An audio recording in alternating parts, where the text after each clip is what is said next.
Araabia Ühendemiraadid AÜE lahkusid OPEC-ist. Mida sa sellest arvad?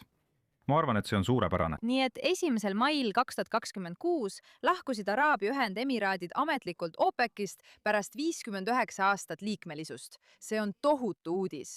Et aru saada, miks see nii on, peame alustama algusest, sest OPEC on üks neist organisatsioonidest, millest peaaegu kõik on kuulnud, kuid enamik inimesi ei saa tegelikult aru, millega tegu on. OPEC tähendab naftat eksportivate riikide organisatsiooni. See asutati 1960 aastal 5 liikme poolt: Iraak, Iraan, Kuveit, Saudi Araabia ja märkimisväärselt ka Venezuela. Me otsustame ühiselt, kui palju naftat igaüks meist toodab, et saaksime kontrollida ülemaailmset hinda viisil, mis meile kasulik on. Koos määrame hinna. Koos teenime kasumit. Selle asutaja liikmed kontrollisid koos umbes poolt kogu maailma naftatoodangust, mis tähendas, et kui nad leppisid kokku tootmise vähendamises, suutsid nad ülemaailmset hinda oluliselt mõjutada. Tohutu mõjuvõim kogu maailma majanduse üle ja see on kartelli OPEC-i kätes. Selleks ajaks, kui Araabia Ühendemiraadid sel nädalal lahkusid, oli OPEC juba organisatsioon, mida rünnati samaaegselt 3 suunast. Araabia Ühendemiraatide lahkumine ei ole OPEC-i lõpu algus.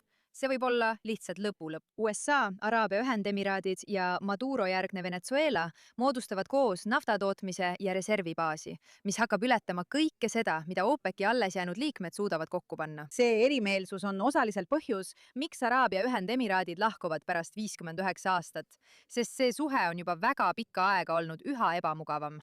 Et mõista, miks see on muutunud ebamugavaks, pead sa aru saama, mis Araabia Ühendemiraadid tegelikult on. Araabia Ühendemiraadid on 7 emiiririigist koosnev föderatsioon, mis ühines 9 riigiks 1971 aastal. Aga siin on see, mis teeb Araabia Ühendemiraadid tõeliselt erinevaks peaaegu kõigist teistest OPEC-i liikmetest. Viimase 3 aastakümne jooksul on Araabia Ühendemiraadid, eriti Dubai, teinud strateegilise otsuse ehitada üles majandus, mis ei sõltu peamiselt naftast. Nad investeerisid tohutult turismi, finantsteenustesse, kaubandusse, kinnisvarasse, tehnoloogiasse ja logistikavaldkonda. Tulemuseks on see, et täna on Dubai üks maailma enim külastatud linnu, kus asub üks maailma kõige tihedama liiklusega lennujaamu, ülemaailmne finantskeskus ning koht, kus elab ja töötab üle 200 rahvuse esindajaid. Araabia Ühendemiraatide lahkumine OPEC-ist on riskantne panus, kuid mitte panus ainult ühele tulemusele.